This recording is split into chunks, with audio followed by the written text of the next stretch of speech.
అలాగే sir casting విషయంలో ఇంకొక ప్రశ్న మీరు ఏమనుకోకపోతే సార్, నాట్ ఎట్ ఆల్. అందరూ కొంచెం హెసిటేట్ చేస్తారు కట్రీనా కైఫ్ గారిని కాస్ట్ చేయడానికి. ఆవిడ ఎంత చూడడానికి ఎంత బాగుంటారో ఆవిడకి యాక్టింగ్ రాదని కొంతమంది ఫీల్ అవుతారు. ఇది నాకు తెలియదు sir, I'm not competent to judge, only as an audience I can enjoy your.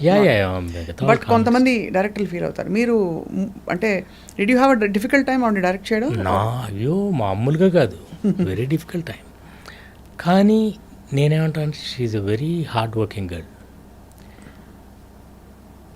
Shakespeare గారి కొటేషన్ ఒకటి ఉంటుంది, he who knows and knows that he knows is a wise man, seek him.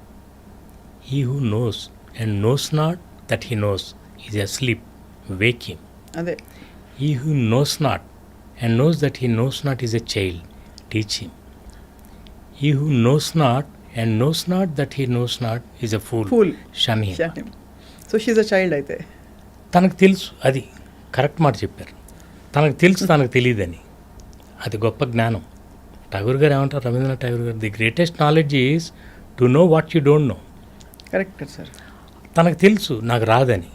అట్లా hard working అని నేను ఎందుకన్నా అంటే, ప్రతి minute detail అడిగి తనకు అంటే బాడీ లాంగ్వేజ్ లేదు అసలు. ఫస్ట్ ఆఫ్ ఆల్ ఒక్కోసారి నేను సరిగ్గా కూర్చో, పళ్ళు టీక్కరు, గ్రాండ్ ఫాదర్ ఉన్నారు పక్కన, కొంచెం సరిగ్గా నువ్వు సర్దుకొని కూర్చో, తెలియదు తనకు. అదే అంటే వాళ్ళు they brought up in a different atmosphere. Telugu అమ్మాయి ఎలా ఉంటుంది అనేది లేదు. ప్రిన్సెస్గానే ఉండాలి, రాయల్గా ఉండాలి, కానీ చాలా మర్యాదగా, చాలా లవబుల్గా ఉండాలి. అట్లా అమ్మాయిని తీసుకొచ్చి ఫస్ట్. మీ చాయిస్ అయినా సార్? యా, యాక్చువల్లీ నా చాయిస్ కాబట్టే ప్రొడ్యూసర్కి అంత టఫ్ అయిపోయింది. ఆ అమ్మాయిని ఒక యాడ్లో చూశాను, చాలా బాగుంది ఈ అమ్మాయి, పిలిచాం, కథ చెప్పాను, ఓకే, నేను ముంబై వెళ్ళాను, అంతా అయిపోయింది. తర్వాత అమ్మాయి రాదు, ఒప్పుకోవట్లే, ఇక్కడికి పిలిచాము, మామూలు ఫోటోషూట్ కూడా చేశాం వెంకటేష్ గారితో. చేస్తే తర్వాత వెళ్ళిపోయింది సైలెంట్. వీళ్ళు అడ్వాన్స్ ఇస్తుంటే కూడా తీసుకోవట్లా. వీళ్ళు లేదని వేరే అమ్మాయిని చూసాం, ఎంతోమందిని మీ సోకాల్డ్ బ్యూటీ క్వీన్స్ అందరినీ ఇక్కడే పిలిపించారు. సురేష్ గారు మొత్తం అందరినీ అక్కడే రామానాయుడు స్టూడియోలో అందరితో ఫోటోషూట్. సో నాకేమో ఆ అమ్మాయి మీదే ఉంది. వీళ్ళందరూ ఒకేసారి, అక్కడ ఆల్రెడీ మనకి మంచి హిట్ హీరోయిన్లు ఉన్నారు, పేరు వద్దులేండి, వాళ్ళని పెట్టుకుందామని. బట్ నేను అన్నా వీళ్ళందరూ ఒకేసారి, కానీ మల్లీశ్వరి కాదు. మల్లీశ్వరి అంటే మన ఊహల్లో ఉన్న అమ్మాయి లాగానే ఉండాలి, ముందే చూసేసిన అమ్మాయి ఉండకూడదు. అవును. అందుకని అంటే ఆ అమ్మాయిని ఇంట్రడ్యూస్ చేయటమే అలా, రోజ్ పెటల్స్ అంతా చీకాలు. ఆ ప్రిన్సెస్ మీరు చూసారో చూడలేదు, రోమన్ హాలిడే క్లాసిక్ ఉంది, రోమన్ హాలిడే, ఆడ్రీ హెప్బర్న్. నాకు ఆ సినిమా అంటే నాకు పిచ్చి అనమాట. గ్రెగరీ పెక్ అసలు కాన్సెప్చువల్లీ ఒక common man and a princess, వాళ్ళ మధ్య ప్రేమ అనే ఐడియాకి బేస్ అది రోమన్ హాలిడే. నాకు అనిపించింది it's a completely different story. నేను అందుకే ఇందాక అన్నాను, ఇన్స్పైర్ అవుతాం అంతే, కాపీ కొట్టం. సో దాన్ని తీసుకొచ్చి ఇక్కడ బ్యాంక్ ఎంప్లాయీ మామూలు అలా ఒక ప్రిన్సెస్కిను. ఎందుకంటే వెంకటేష్ గారితో మేము చేస్తాం ముందు, నువ్వు నాకు నచ్చేదంతా మంచి ఎంటర్టైనింగ్గా అంతా చేస్తాం. ఇప్పుడు ఇంకొకటి ఏదో కొత్త కథ చేయాలి. సో దాని కంటిన్యూషన్ పెళ్ళికాని ప్రసాద్ అదే క్యారెక్టర్, నువ్వు నాకు నచ్చే తర్వాత మనం ఇంకోటి ఏదో డిఫరెంట్గా చేయాలి.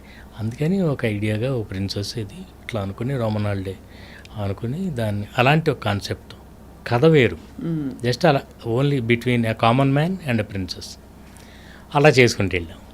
So everything depends on love story కంటే ముందు కాన్సెప్ట్, క్యారెక్టరైజేషన్ ఇంపార్టెంట్ చాలా, నా ఫీలింగ్. రైట్. క్యారెక్టర్లో ఉండాలి, కామెడీ కానీ రొమాన్స్ కానీ. ఇంతకీ ఆవిడ అడ్వాన్స్ ఎప్పుడు తీసుకుంది సార్? అది తర్వాత రావట్లా. నేను ఒకసారి అమ్మాయితో మాట్లాడతానండి, one final, I just want to have one final word with her, తర్వాత వదిలేద్దాం. లేదు భాస్కర్ కుదరట్లేదు, 3 నెలలు అయిపోయింది, మరి మనం అన్నాళ్ళు వెయిట్ చేస్తాం వెంకటేష్ గారి డేట్స్. అప్పుడు చివరికి ముంబై వెళ్ళి ఒకసారి రమ్మని చెప్తే వచ్చింది తన హోటల్కి. అప్పుడు వేరే హీరోయిన్తో అగ్రిమెంట్కి ఆల్రెడీ వచ్చి వెళ్ళిపోయారు అనమాట సురేష్ గారు కూడా. ఎవరో చెప్పనన్నారు కాబట్టి సోనాలి బెంద్రే. ఓకే. నేనేం చెప్పానంటే, సోనాలి నాకు చాలా ఇష్టం అండి, very professional girl, very professional, very good actor, కానీ మళ్ళీ ఇస్తారు కాదు, ఎందుకంటే ముందే చూసేసాము, నేనే మన్మధుల్లో చేసేసాను. అందుకని మళ్ళీ సార్ కొత్తగా ఉంటే బాగుంది. బట్ ఆల్రెడీ ఇక లేకపోతే అదే చాయిస్ అనుకో, తను కానీ ఒప్పుకోకపోతే. ఇప్పుడు నేను వెళ్ళి ఏంటి కెట్రినా వాట్స్ యువర్ ప్రాబ్లం, ఎంతో ఎక్సైట్ అయిపోయి కథ చెప్పినప్పుడు జంప్ రేటెడ్ యూ సెడ్ అబ్బా నాకు ఇలాంటి క్యారెక్టర్ ఇస్తున్నారా, చాలా సంతోషం, యు ఆర్ సో ఎక్సైటెడ్. మరి ఏమైంది, వాట్స్ ఆల్ దిస్, నీకు ఏమన్నా పేమెంట్ గురించి ఏమన్నా ప్రాబ్లమా, should I talk to Suresh గారు? లేదు not payment, nothing. Then tell me ఎందుకు ఆగుతున్నావు అంటే ఐఎమ్ స్కేర్డ్ అని. వై ఆర్ స్కేర్డ్ అంటే I don't know the language అని. Okay you know Hindi and no అంది. Then it's one and the same, you don't know Hindi, you don't know Telugu. అంతే కదా. Anyway that's my problem. అదే మనం చూద్దాం, 2 రోజులు నీకు నచ్చకపోతే వదిలేద్దాం. అప్పుడు okay I'm in 2 minds. Let's అంటే రెండు డ్రెస్సులు తెప్పించి 2 days రెండే 2 డ్రెస్సులు తీసుకుని వైజాగ్లో ఫస్ట్ షెడ్యూల్. ఫస్ట్ రెస్టారెంట్లో scene, what are my lines today అంది, నో లైన్స్.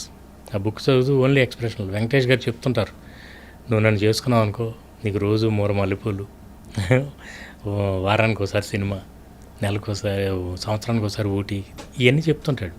ఈ అమ్మాయి ప్రిన్సెస్, ఆ అమ్మాయికి ఈయనన్ని పర్క్స్ చెప్తుంటే ఆ అమ్మాయి చిన్న ఎక్స్ప్రెషన్లు ఇలా బుక్ చదువుకుని చూడాలి ఇంతే.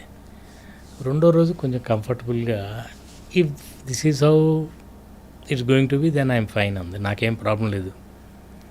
అలాంటి అమ్మాయి చివరికి వెళ్ళేసరికి క్లైమాక్స్ 3 పేజీల డైలాగ్స్ అవి మొత్తం నేర్చుకుని అప్పుడు నన్ను అంది, you have cheated me sir, you told me you need not by heart all those lines, నేను మేనేజ్ చేస్తానని చెప్పారు. ఫస్ట్ అంతా అలాగే చేశారు, ఫస్ట్ చిన్న సీన్లు, డైలాగ్ లేని సీన్లు. ఇప్పుడు 3 పేజీలు ఇచ్చి నన్ను నేర్చుకోమంటున్నా. నన్ను నీకే పేరు వస్తుంది, నువ్వు చెప్పకపోతే నీ తలానికాల కెమెరా పెట్టి తీసేస్తా, నాకు పేరు వస్తుంది అంటే అమ్మమ్మ వద్దు, నాకు పేరు రాపోయిన పర్లేదు మీకు రాకూడదు అని వెళ్ళింది. అలా సరదా చెప్పున్నా సార్ డబ్బింగ్ సునీత గారు డబ్బింగ్ తను ఎక్కడ చెప్తుందండి, అసలు. అండ్ ఈవెన్ నాకు బాగా సోనాలి బింద్రేకి కానీ తనకు కానీ చాలా, సునీత గారు నాకు, సవితారెడ్డి అని ఆవిడ వీళ్ళందరికీ రిచా పల్లోడ్ వీళ్ళందరికీ అట్లా మేకప్ చేసేవాళ్ళం. అంటే a group of technicians who are very sincere make a great film. ఒకళ్ళ వల్ల 2 వల్ల అవ్వదండి, ఇంతమంది ఉండాలి. ఆ అమ్మాయి ఎంత పెర్ఫామ్ చేసినా కూడా ప్రాపర్ వాయిస్ మాడ్యులేషన్ లేకపోతే నేను డబ్బింగ్ అంతా దగ్గరుండే చెప్పిస్తాను. ఐఎమ్ వెరీ పర్టికులర్ అబౌట్ ఉచ్చారణ అండ్ నా వర్డ్స్ కానీ మాటలు, ఎక్స్ప్రెషన్ నేను దగ్గర చెప్పిస్తాను. ఆల్ మై ఫిల్మ్ అంటే హీరోయిన్లకే కాదు, ప్రతి ఒక్క క్యారెక్టర్. ఎందుకంటే మనం ఏం షూట్ చేసామో మనకే తెలుసు, అది రావాలంటే మనం దగ్గరుండి చేయించాలి. అట్లా వీళ్ళందరూ కలిసి కష్టపడితే ఒక కెట్రినా తయారైంది. కానీ తను అసలు డాన్స్ అంటే ఏంటో తెలియదు తనకి, ఇండియన్ డాన్స్. అలాంటిది ఇప్పుడు ఎంత బాగా డాన్స్ చేస్తుంది, వెరీ హార్డ్ వర్కింగ్. సో కష్టపడితే చాలండి, ఎప్పుడోసారి వస్తుంది బ్రేక్. Great point sir. అయితే మొత్తానికి we are waiting for your film because sir మీరు అన్నట్టుగా ఒక మంచి చక్కటి హాయిగా ఉండే అందరితో కలిసి చూసే సినిమా చూసి చాలా రోజులైంది.